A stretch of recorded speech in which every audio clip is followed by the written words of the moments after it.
তুমি যখন কাজে যাও দুলাভাই তখন আমাকে বলে চল আমরা রুমে গিয়ে গল্প করি, সিনেমা দেখি। তুমি বাসায় না থাকলেই দুলাভাই শুধু আমায় তার রুমে ডাকে আর বলে আমার মাথায় কেমন জানি জিন জিন করে ব্যথা করছে, একটু মাথায় মালিশ করে দিত, তাহলে হয়তো মাথার ব্যথাটা কমে যেতে পারে। দুলাভাই বলে তোর বোন তো সারাদিন অফিসের কাজে থাকে, আমার দেখাশোনা তোরই করতে হবে।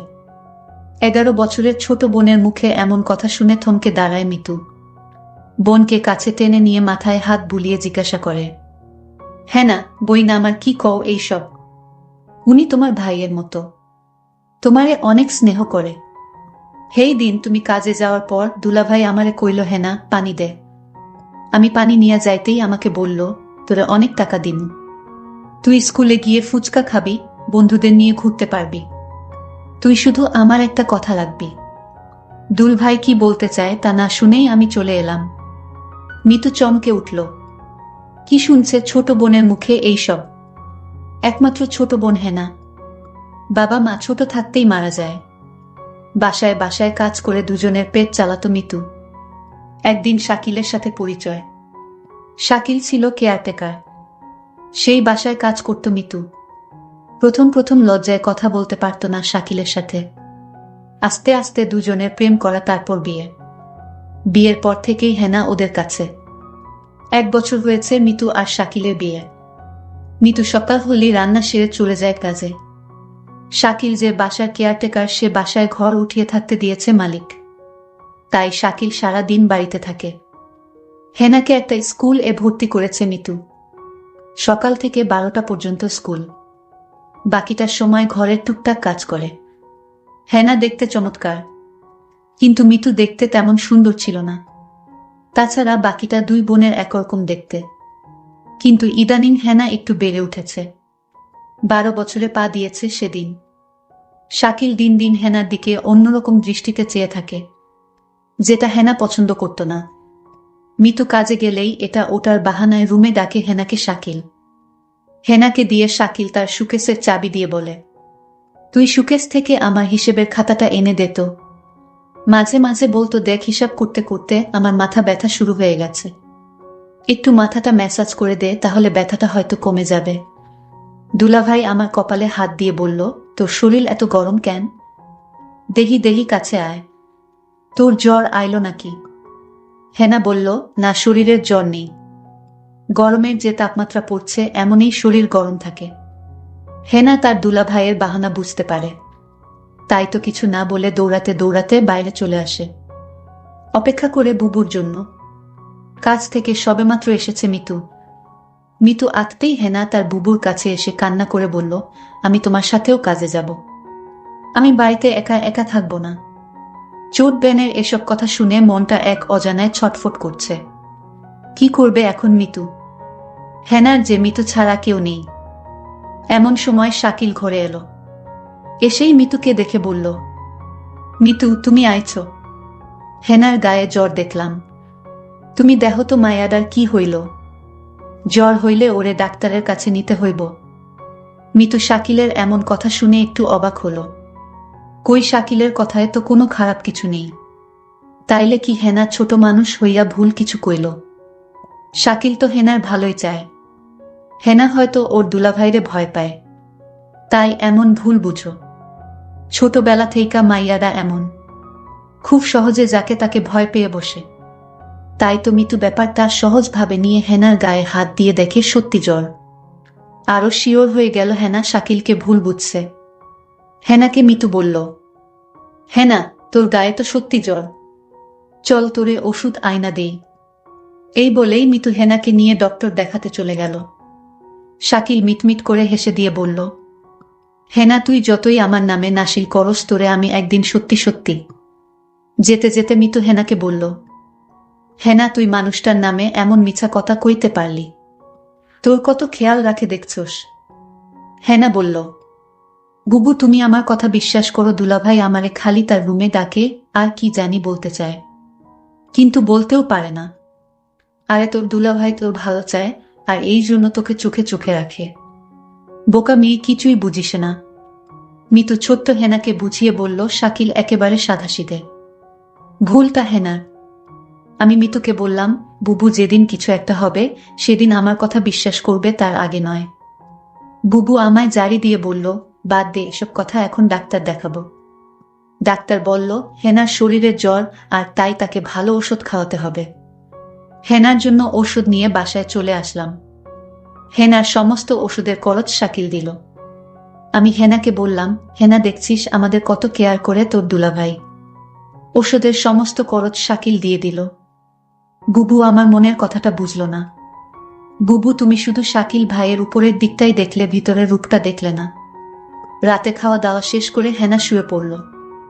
আমি হেনাকে বললাম, কিরে হেনা, তুই ওষুধ খেলি না? ওষুধ না খেলে তোর জ্বর ভালো হবে না, তুই দিন দিন অসুস্থ হয়ে যাবে। বুবু, আমার গায়ে জ্বর নেই, আমি ওষুধ খাবো না, আমি সুস্থ আছি। কি বলছিস পাগলি মেয়ে? ডাক্তার বলল জ্বর আছে, আর সে বলছে জ্বর নেই। বুবুর জুড়াজুড়িতে আমি জ্বরের ওষুধটা খেয়ে নিলাম। আমার কিছুই করার ছিল না। আমি জানতাম আমি যদি বুবুর কথা না শুনি বুবু অনেক কষ্ট পাবে, কারণ এই পৃথিবীতে বুবুর আমি ছাড়া আর কেউ নাই।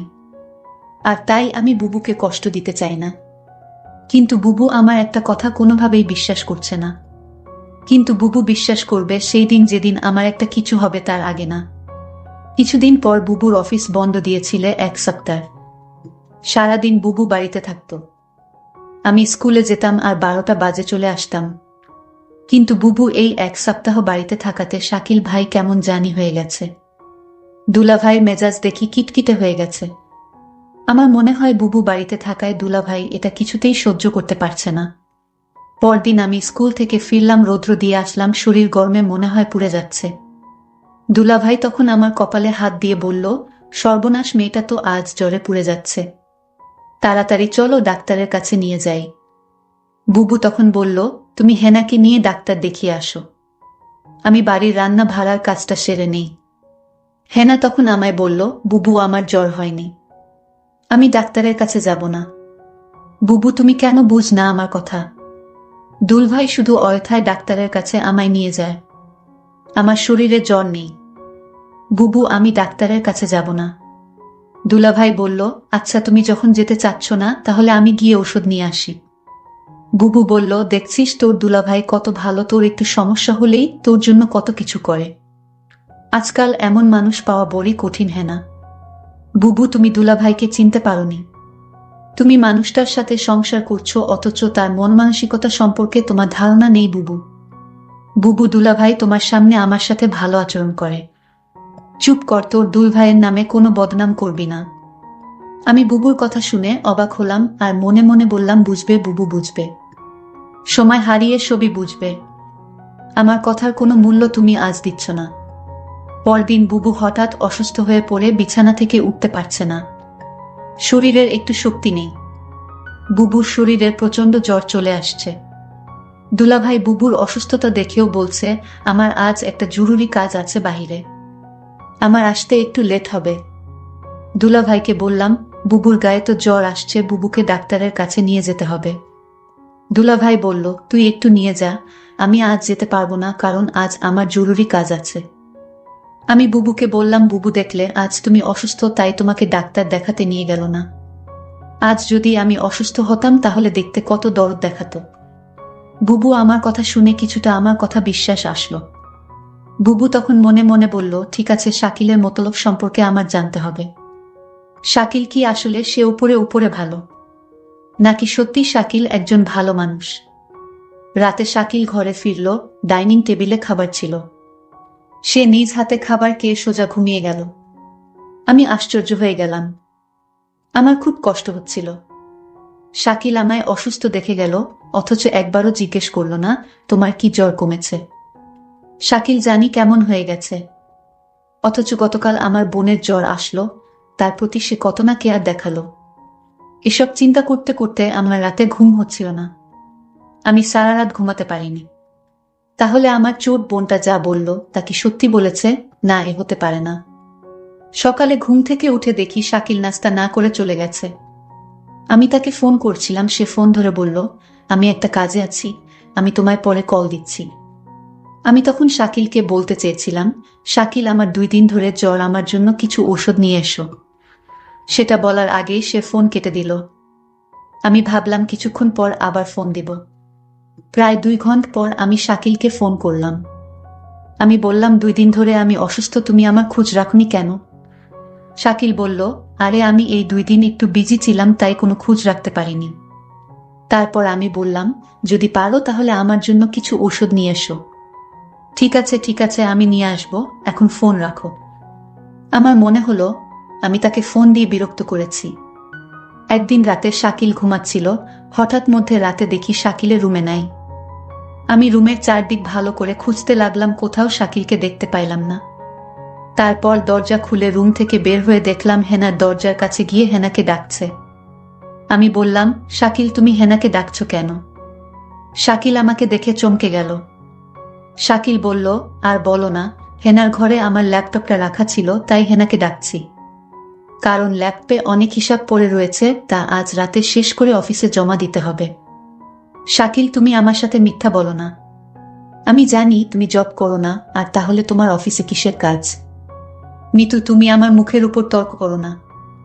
আমি যা বলছি তাই সত্যি, আমি নতুন একটা অফিসে জব নিয়েছি। আমি তার সাথে আর কথা বাড়ালাম না। শাকিলের প্রতি আমার সন্দেহের মাত্রাটা বেড়ে চলল। এখন শাকিলকে আমার তেমন বিশ্বাস হয় না। কখন কি করে বসে তার কোনো ঠিক নেই। আমি শাকিলকে বললাম, যেহেতু তুমি একটা চাকরি পেয়েছ, তাহলে আমার আর কাজের দরকার কি? আমি না হয় বাসায় থাকলাম, তুমি চাকরি করো। শাকিল তখন আমায় ধমকে সুরে বলল, তোমার যে বোন রয়েছে তার লেখাপড়ার খরচ কি আমি দিব?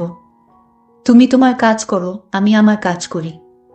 শাকিলের কথা শুনে বুঝতে পারলাম তার আসল চেহারাটা বের হয়ে আসছে ধীরে ধীরে। আমি বললাম, ঠিক আছে শাকিল, তোমার কোনো চাকরি করতে হবে না, আমি তো আছি। দেখলাম শাকিল অনেক খুশি হয়ে গেল। পরদিন আমি কাজে চলে গেলাম। বাড়িতে হেনা আর শাকিল। আমার এই দিন কাজে কিছুতেই মন বসছিল না, কারণ আমার খুব চিন্তা হচ্ছিল আমার বোনটাকে নিয়ে। আমি যেখানে কাজ করতাম সেই মালিককে বললাম, আজ আমায় একটু আগে ছুটি দিয়ে দেন, আমার বাসায় একটু সমস্যা। মালিক বলল, ঠিক আছে, আজ তোমাকে আগে ছুটি দিয়ে দিব। কোনরকম অফিসের সময়টা গেল। আমার ডিউটি হচ্ছে সকাল 8টা থেকে রাত 8টা, কিন্তু আজ আমি বিকাল 4টায় ছুটি নিয়ে বাসায় চলে আসলাম। বাসায় এসে দেখি বাড়িতে কেউ নাই, একদম নিবিড়। আমি হেনাকে ডাকছি, হেনা কোথায় তুই? আবার শাকিলকে ডাকছি, শাকিল কোথায় তুমি? আমি কারো সারা শব্দ পেলাম না। সমস্ত বাড়ি খুঁজছিলাম, কাউকে দেখতে পাচ্ছিলাম না। শুধু একটা জায়গা বাকি ছিল, আর সেই জায়গাটা হলো বাথরুম। আমি বাথরুমের দিকে গেলাম, গিয়ে যা দেখলাম তা দেখে আমার মনে হচ্ছিল আমার দম আটকে গেল। আমি দেখলাম হেনা একপাশে পড়ে আছে। আমি দৌড়ে কাছে গিয়ে হেনাকে ডাকলাম, হেনা বোন আমার, তোর কি হয়েছে? হেনার কোনো সারা শব্দ নেই। চিৎকার করে হেনাকে ডাকছি, এই হেনা উঠ, তোর কি হয়েছে বোন? আমি কথা দিচ্ছি আমি আর কোনোদিন তোরে বাসায় একা রেখে কাজে যাব না। লক্ষ্মী বোন আমার, তুই উঠ, আমার সাথে রাগ করিস না। হেনার মুখ দিয়ে কোনো কথাই বের হচ্ছিল না। একটা সময় বুঝতে পারলাম হেনা আর নেই। হেনা আমার সাথে অভিমান করে চলে গেছে। হেনা মরে গেছে। আমি কাঁদছিলাম আর বলছিলাম, হেনা বোন আমার, তুই একবার উঠ, এই যে আমি কথা দিচ্ছি এখনই তোকে নিয়ে অন্য কোথাও চলে যাব। হেনা আমার কথা শুনছিল না। শুনবে কি করে, সে তো মরে গেছে। আমি হেনার হাতে একটা চিঠি দেখতে পেলাম।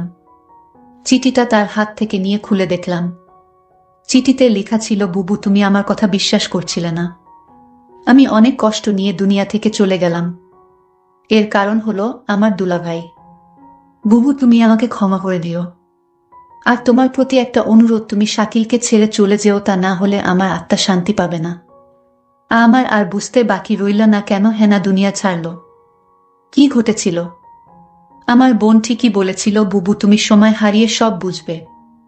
আজ আমার বোনের কথার ফল আমি পেয়ে গেলাম, কিন্তু আমি এর শেষ দেখে ছাড়ব। আমি শাকিলকে খুঁজতে লাগলাম। আমি শাকিলকে কোথাও খুঁজে পাচ্ছিলাম না। তারপর আমার বোনের হাতের চিঠি দিয়ে শাকিলের নামে মামলা করলাম। শাকিলের সারা জীবনের জেল হয়ে গেল। বন্ধুরা, আমি কষ্ট করে তোমাদের জন্য গল্প তৈরি করি। যদি গল্পটি ভালো লাগে তাহলে ভিডিওতে একটি লাইক করে পাশে থাকবেন। আর এরকম নতুন নতুন গল্প পেতে আমার চ্যানেলটি সাবস্ক্রাইব করে পাশে থাকবেন। ধন্যবাদ।